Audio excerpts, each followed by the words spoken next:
சகோதரர் ஆஷிக் அவர்கள் கத்தார்ல இருந்து ஒரு கேள்வி கேட்டிருக்கிறார். அவர் என்ன கேட்கிறாருன்னா, உள்ளூரில் சுருக்கி தொழலாமா, அதே நேரத்தில் பயணத்தில் எத்தனை நாட்கள் சுருக்கி தொழலாம் என்று 2 கேள்வி கேட்கிறாரு.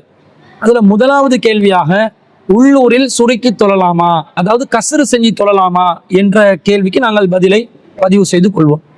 அதாவது கஸ்ரு என்று சொன்னால் 4 ரக்காத்துகளை கொண்ட தொழுகைகளை 2 ரக்காத்துகளாக சுருக்குவது தான் கஸ்ர் என்று சொல்லப்படுகிறது. இந்த கஸ்ர் என்பதை எப்ப செய்யணும், எப்படி செய்யணும் என்று மார்க்கத்துல ஒரு வழிகாட்டல் இருக்கிறது. மார்க்கம் எப்படி சொல்லுது? அல் குர்ஆன்ல 4வது அத்தியாயத்துல 101வது வசனத்துல அல்லாஹ் சொல்லும் போது, வஇதா வரப்தும் ஃபில் அர்தி, நீங்கள் பூமியிலே பயணம் மேற்கொண்டால், ஃபலைஸ அலைக்கும் ஜுனாஹுன், உங்கள் மீது குற்றம் இல்லை, அன் தக்சுரு மினஸ் ஸலாத்தி, தொழுகையை சுருக்கிக் கொள்வது உங்கள் மீது குற்றம் இல்லை என்று அல்லாஹ் சொல்கிறான். தொழுகையை சுருக்குவது எப்ப குற்றம் இல்லை என்று அல்லாஹ் சொல்கிறான்? நீங்கள் பயணத்தில் இருந்தால். பயணம் செய்யும் போதுதான் தொழுகையை சுருக்கிக் கொள்வதற்கு மார்க்கம் அனுமதி தருகிறது. உள்ளூரே இருக்கும் போது சுருக்கி தொழுவதற்கு மார்க்கத்துல எந்த ஒரு அனுமதியும் இல்லை. பயணம் என்று சொன்னால் தெளிவான செய்திகள் வருகிறது. ரசூல் ஸல்லல்லாஹு அலைஹி வஸல்லம் அவர்கள் 3 மைல்களோ அல்லது 3 பர்ஸகுகளோ பயணம் மேற்கொண்டால் நபி ஸல்லல்லாஹு அலைஹி வஸல்லம் அவர்கள் தொழுகையை சுருக்கி தொழுவார்கள் என்று வருது. அப்ப ரசூல் ஸல்லல்லாஹு அலைஹி வஸல்லம் அவர்கள் 3 மைல்கள் அல்லது 3 பர்ஸகுகள் என்று வந்தா, 3 பர்ஸக் என்ற அளவை நாங்கள் எடுத்துக்கொள்ளும் போது 3 பர்ஸக் என்பது அன்றைய காலத்துல அரபிகள் பயணத்தின் தொலைவை அழைப்பதற்கு பயன்படுத்திய அளவுகோலின்படி நவீன காலத்துல 25 கிலோமீட்டருக்கு நெருக்கமான ஒரு தூரமாக இருக்கிறது. அப்ப 25 கிலோமீட்டர் தூரம் உள்ள ஒரு பயணமாக இருந்தால் நாங்கள் நம்முடைய ஊர் எல்லையை தாண்டிய பிறகு கஸ்ரு செய்து தொழலாம் என்பதுதான் மார்க்கத்துல நமக்கு கிடைக்கக்கூடிய விளக்கம்.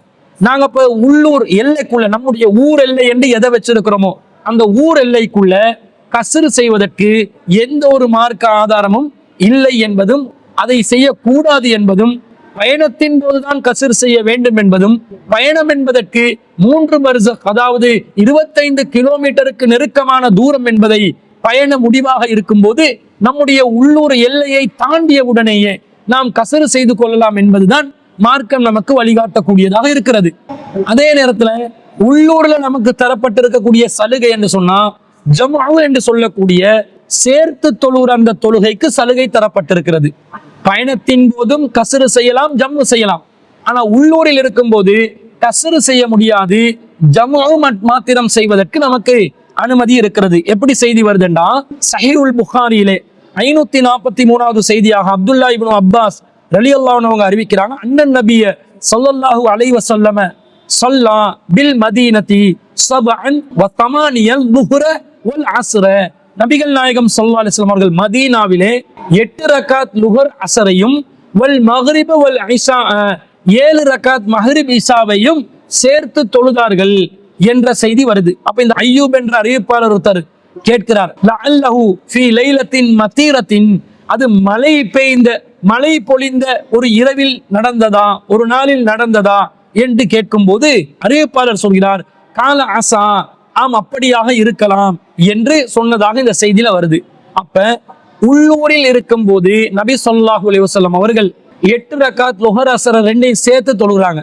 அதே போன்று 7 ரக்காத் மக்ரிப் இஷா 2ஐயும் சேர்த்து தொழுந்திருக்கிறாங்க. அப்போ உள்ளூர்ல சில சந்தர்ப்பங்களில் இந்த சலுகையை நாம் பயன்படுத்தி கொள்ளலாம்.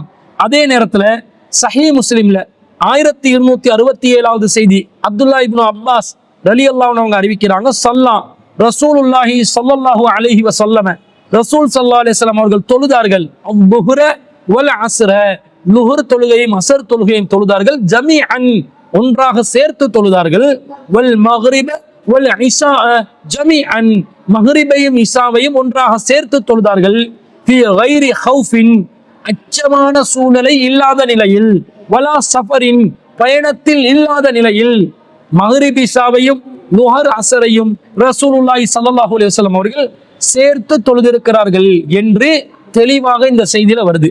அப்ப ஆரம்ப புகாரில வந்த செய்தியில மழை பெய்ந்த இரவிலா ரசூல் அப்படி செஞ்சாங்கன்னு இருக்கலாம் என்று அறிவிப்பாளர் சொல்கிறார். ஆனா இந்த செய்தியில அச்சமான சூழ்நிலையும் இல்லை, அதே நேரத்துல ஒரு பயணமும் இல்லை. இந்த இரண்டு காரணங்கள் இல்லாமலேயே உள்ளூரில் நபி ஸல்லல்லாஹு அலைஹி வஸல்லம் அவர்கள் ஜம்மு செய்து தொழுது இருக்கிறார்கள் என்ற செய்தியிலிருந்து ஜம்மு செய்து தொழுவது உள்ளூரில் ஒரு சலுகையாக பயன்படுத்தப்பட்டிருக்குது. ஆனா இதை வளமையான வாடிக்கையாக நாம் செய்து கொண்டு இருக்கக்கூடாது. வளமையான நிகழ்வாக செய்தால் தொழுகை நேரம் குறிக்கப்பட்ட கடமை என்று அல்லாஹ் குர்ஆன்ல சொல்கிறான். அது அதற்கு மாற்றமாக மாறிவிடும். அல்லாஹ் எப்படி சொல்றான் என்றா, அல் குர்ஆன்ல 4வது அத்தியாயத்துல 103வது வசனத்துல இன்ன ஸலாத்த தொழுகை என்பது கானத் அலல் முஃமினீன கிதாபம் மௌகூதா, தொழுகை என்பது மூமின்களுக்கு நேரம் விதிக்கப்பட்ட ஒரு கடமையாக இருக்கிறது என்று சொல்கிறான். அப்ப தொழுகை நேரம் குறிக்கப்பட்ட கடமைன்னா அந்தந்த வக்துல தான் தொழணும். அந்தந்த வக்துல தொழுக அந்த தொழுகை முறைக்கு தர்தீபுக்கு விதிவிலக்காக பயணத்துல நீங்க சுருக்கி தொழுங்க, சேர்த்து தொழுங்க என்று ரசூல் ஸல்லல்லாஹு அலைஹி வஸல்லம் அவர்கள் அனுமதிக்கிறான். அல்லாஹ் அனுமதிக்கிறான், ரசூல் ஸல்லல்லாஹு அலைஹி வஸல்லம் அவர்களும் அனுமதிக்கிறார்கள். இதுக்கு மாற்றமாக உள்ளூர்ல நீங்க இருக்கும்போது அந்தந்த அந்தந்த நேரத்துல தானே தொழணும்.